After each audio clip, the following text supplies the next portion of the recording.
Hello everyone, आपका Gyanarthi classes में स्वागत है। मैं अंशु कुमार दुबे आज आपके लिए जो कंपोनेंट्स ऑफ फूड है उसमें मैं कार्बोहाइड्रेट से संबंधित कुछ बातें लेकर के आपके लिए आया हूं। उससे पहले मैं आपको बता देना चाहता हूं, मैंने पिछला वीडियो में जो बताया था आपको, वो मैंने सिर्फ बताया था कंपोनेंट्स ऑफ फूड में न्यूट्रिएंट्स क्या होते हैं। न्यूट्रिएंट्स क्या होते हैं फिर से मैं एक बार बता देना चाहता हूं कि न्यूट्रिएंट्स के बारे में। तो न्यूट्रिएंट्स जो है एक सब्सटेंस होता है, इसेंशियल महत्वपूर्ण सब्सटेंस होता है, इसेंशियल सब्सटेंस होता है जो हमारे फूड में प्रेजेंट रहते हैं, जो और वो उसका काम क्या है, हमारे बॉडी को प्रॉपर्ली ढंग से फंक्शन कराने में। उसका काम क्या है, हमारे बॉडी को वो क्या करते हैं, जो न्यूट्रिएंट्स होते हैं वो उससे हमारा बॉडी क्या करता है, प्रॉपर्ली ढंग से काम करता है। उसमें मैंने मेजर जो न्यूट्रिएंट्स या कंपोनेंट्स के बारे में बताया था मैंने, जो हमारे फूड में प्रेजेंट रहते हैं, वो है आपका carbohydrates, proteins, fats and oils, vitamins and minerals, ये मैंने बताया था। और इसके साथ ही मैंने बताया था कि इसके साथ हमें अपने भोजन में और क्या शामिल करना चाहिए, वाटर जो बहुत ही इंपॉर्टेंट है, और साथ ही साथ रफेज जिसको डाइटरी फाइबर्स भी बोलते हैं। और मैंने रफेज के बारे में बताया था कि रफेज जो है वो हमारे फूड का जो हम लोग भोजन लेते हैं, जो फूड लेते हैं, उसका एक इम्पॉर्टेंट पार्ट है जो हमारे मदद करता है। जो किस में मदद करता है, डाइजेशन प्रोसेस में मदद करता है। तो चलिए आज आपको कार्बोहाइड्रेट्स के बारे में बताएंगे। तो देखिए क्या लिखा हुआ आपका कार्बोहाइड्रेट्स। तो पहला लिखा हुआ है carbohydrates are simple sugars and complex sugars. Carbohydrate जो होते हैं वो सिंपल शुगर्स भी होते हैं और कम्प्लेक्स शुगर भी होते हैं, दोनों प्रकार के शुगर होते हैं कार्बोहाइड्रेट्स, जो हमारे भोजन का मुख्य पार्ट है, जिससे हमको क्या मिलती है, एनर्जी मिलती है। चलिए आगे देखते हैं क्या है आपका लिखा, glucose and fructose are simple sugars. Glucose और फ्रुक्टोज क्या है आपका, सिंपल शुगर्स है, जबकि सुक्रोज, स्टार्च एंड सेलुलोज ये तीन जो होते हैं क्या होते हैं, कम्प्लेक्स शुगर होते हैं। ये तीनों क्या होते हैं, कम्प्लेक्स शुगर्स होते हैं। अब देखिए ग्लूकोज कहाँ कहाँ पाया जाता है। तो glucose and fructose are found in sweet fruits. Sweet fruits मतलब ग्लूकोज और फ्रुक्टोज जो है आपका मीठे फल में पाया जाता है, स्वीट फ्रूट्स में, जैसे एप्पल, मैंगो एक्सेट्रा। फिर आपका लिखा हुआ है sucrose is obtained from sugar cane. Sucrose कहाँ पाया जाता है, किस में पाया जाता है, शुगर केन में। कोई क्वेश्चन आपका आ जाए कि शुगर केन में क्या पाया जाता है, कौन सा शुगर पाया जाता है शुगर केन में, तो आप क्या मारिएगा, सुक्रोज मारिएगा।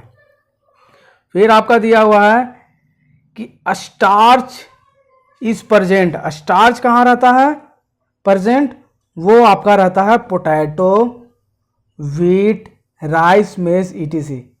मतलब जो हम लोग अनाज खाते हैं, जो हम लोग सीरियल्स खाते हैं, उसमें हमारा स्टार्च प्रेजेंट रहता है। क्या प्रेजेंट रहता है, स्टार्च। फिर आपका लिखा हुआ स्टेम्स, ब्रांचेज, फिर आपका leaves are made up of cellulose. ये किसके बने रहते हैं, सेलुलोज के बने रहते हैं। तो यहाँ ध्यान दीजिएगा कि जब कार्बोहाइड्रेट्स का जब यूज नहीं हो पाता है तो धीरे धीरे किस में बदल जाता है, वो कम्प्लेक्स शुगर में बदल जाता है। और कम्प्लेक्स शुगर क्या हो जाता है, वो ग्लूकोज सेलुलोज में बदल जाता है, जिससे आपका जो है स्टेम्स, ब्रांचेज, लीव्स वही आपका सेलुलोज है। आप ध्यान दीजिएगा कि cellulose present in our food. Cellulose जो है हमारे फूड में ही प्रेजेंट होते हैं, जो रफेज के जैसा काम करते हैं। जो किसके जैसा काम करते हैं, रफेज, डाइटरी फाइबर्स का काम करते हैं, जो किस में मदद करते हैं, इजी डेफिकेशन में। किस में मदद करते हैं, इजी डेफिकेशन मतलब मल त्याग में। ठीक है, आप लोग अगर नहीं समझ में आता है तो आप इसका मीनिंग जो है आप नेट पर भी सर्च करके देख सकते हैं। इजी डेफिकेशन मतलब मल त्यागना। क्या होता है, मल त्यागने। मल त्यागने में वो हमारी क्या करते हैं, सेलुलोज जो है, एक सेलुलोज जो है वो काम करता है, मदद करता है हमारी। आगे देखिए नोट्स क्या लिखा हुआ है, human can not digest cellulose, they can digest fructose. कहने का मतलब कि मनुष्य जो है वो सेलुलोज को डाइजेस्ट नहीं कर सकता, इसीलिए वो हमें क्या करता है, सेलुलोज, इसी कारण जो है हमें इजी डेफिकेशन में ये मदद करते हैं, और हम लोग क्या कर सकते हैं, फ्रुक्टोज को डाइजेस्ट कर सकते हैं। अब हमें पढ़ना है कि role of carbohydrates in our body, मतलब कि कार्बोहाइड्रेट्स का हमारे बॉडी में क्या रोल है। तो चलिए देखते हैं क्या रोल है। तो देखिए पहले लिखा हुआ है कार्बोहाइड्रेट्स गिव एनर्जी। कार्बोहाइड्रेट्स क्या देता है हमको? एनर्जी देता है। किस लिए? उसका एनर्जी का इस्तेमाल हम लोग कहाँ करते हैं? टू वर्क एंड प्ले, मतलब खेलने और काम करने में उसका हम लोग क्या करते हैं? इस्तेमाल करते हैं। फिर they spare proteins for body building function. ये जो है प्रोटीन्स का भी क्या करता है? स्पेयर करता है हमारे बॉडी बिल्डिंग फंक्शन में। इसका मतलब कि वो प्रोटीन को क्या करते हैं? छोड़ देते हैं बॉडी के निर्माण कार्यों के लिए, मतलब बॉडी बिल्डिंग के फंक्शन के लिए उसको क्या करते हैं? प्रोटीन को कार्बोहाइड्रेट छोड़ देता है। अगर हमारा कार्बोहाइड्रेट कमी हो जाए शरीर में तो शरीर क्या करने लगेगा? वो प्रोटीन से भी एनर्जी लेना चालू कर देगा। तो कार्बोहाइड्रेट इसमें भी रोल निभाता है, वो प्रोटीन को खाली छोड़ देता है ताकि प्रोटीन अपना काम कर सके। फिर आपका लिखा हुआ है फाइबर्स, जिसको सेल्यूलोज कहते हैं, प्रेजेंट इन देम। वो भी क्या रहते हैं? Present in them the stool bulk and helps in easy defecation. Fibre जो हमारे जो कार्बोहाइड्रेट जो हम लोग लेते हैं उसमें फाइबर भी प्रेजेंट रहते हैं, जो क्या करते हैं? वो बल्क के रूप में जमा हो जाते हैं और फिर वो किस में मदद करते हैं? इजी डेफिकेशन, मतलब आसानी से मल त्याग करने में क्या करते हैं? वो मदद करते हैं। आगे देखते हैं कि क्या लिखा हुआ आपका। आगे आपका है they also help in breakdown of fatty acid. जो आपका फैटी एसिड्स होता है उसका भी ब्रेकडाउन करने में क्या करते हैं? ये मदद करते हैं। क्या करते हैं? ये मदद करते हैं। अब आपका है test of starch. Test for starch, मतलब कि हम कैसे पहचानेंगे कि किसी जो हमारा भोजन फूड है, किस फूड में आपका स्टार्च है, किस फूड में आपका शुगर है। ये दो गो आपका टेस्ट है, उसके लिए मैं बता रहा हूँ कि कैसे हम जानेंगे कि उसमें शुगर है। तो कह रहा है कि इसमें कि हमें क्या करना है? Crush a small part of A bread. किसी ब्रेड का, किसी रोटी का छोटा सा पार्ट क्या करेंगे? तोड़ लेंगे, उसको क्रश कर देंगे और mix it with a little water. उसको थोड़ा सा पानी के साथ मिला देंगे, उसको मिक्स कर देंगे। Place a drop of dilute iodine solution. एक डाइल्यूट आयोडीन सॉल्यूशन क्या करेंगे? उसमें डालेंगे और उसके बाद इफ द सब्सटेंस, अगर डालने पर if the substance turns to dark blue black colour, अगर हमारा सब्सटेंस जो है, जो हम डाइल्यूट आयोडीन सॉल्यूशन जो है हम ब्रेड का जो टुकड़े में डाल रहे हैं, अगर वो डार्क ब्लू ब्लैक कलर में हो जाता है, डार्क ब्लू ब्लैक कलर, तो हम कहेंगे उसमें क्या प्रेजेंट है? स्टार्च प्रेजेंट है। तो ठीक है, ये आपका स्टार्च के लिए हो गया। अगर हमारा क्वेश्चन देगा कि हम क्या डालने पर एक जो है हमें क्या किस सॉल्यूशन से हमको जो है पता चलेगा कि किसी फूड में स्टार्च है, तो वो हम क्या डालेंगे? अगर ऑप्शन रहेगा आयोडीन सॉल्यूशन तो उसको हम क्या करेंगे? उसको टिक लगा देंगे। आपका आयोडीन सॉल्यूशन से जो क्या है आपका पता चलता है कि किसी वस्तु में स्टार्च है या नहीं। इस तरीके के क्वेश्चन आपसे पूछे जा सकते हैं। अब है आपका टेस्ट फॉर शुगर।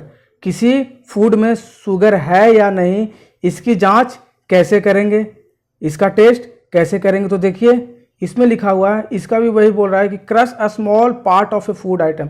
किसी फूड आइटम को या फिर ब्रेड को ही क्या करेंगे? हम क्रश कर देंगे, या फिर कुछ और चावल को ले लेंगे, उसको क्रश कर देंगे, और या फिर और कुछ भी ले लेंगे जो भी हमारा फूड आइटम है। 2-4 तरह का फूड आइटम जो हम लोग खाते हैं उसको ले लेंगे और उसको क्रश कर देंगे। Mix it with a little water, उसमें थोड़ा सा पानी मिला देंगे।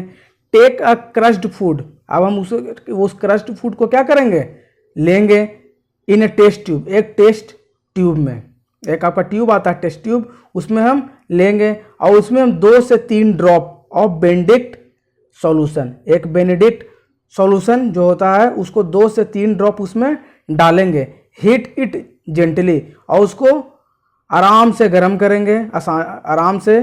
इफ़ रेड और ऑरेंज कलर अपीयर्स, अगर आपका उसमें जो है रेड और ऑरेंज कलर अपीयर्स होता है, the given food items contains sugars. तो उस फूड आइटम में क्या है आपका? शुगर है। उस फूड आइटम में क्या है आपका? शुगर है। तो इसमें भी आपका पूछ सकता है कि हम जो है शुगर का टेस्ट किस सॉल्यूशन से करते हैं? तो बेनेडिक्ट सॉल्यूशन से। चलिए आगे छोटा सा नोट है उसको देख लेते हैं क्या लिखा हुआ है। Glucose directly इंटर्स the blood stream and produces energy through respiration immediately. तो आपको कह रहा है इसमें कि ग्लूकोज जो है हमारे बॉडी में जो ब्लड होता है उसमें आसानी से चला जाता है और हमें तुरंत इंस्टेंट एनर्जी देता है। क्या देता है? रेस्पायरेशन के द्वारा इंस्टेंट एनर्जी देता है, इमीडिएट एनर्जी देता है। उसका कारण है कि हम लोग जो भी भोजन लेते हैं वो पहले क्या होता है? ग्लूकोज में टूटता है।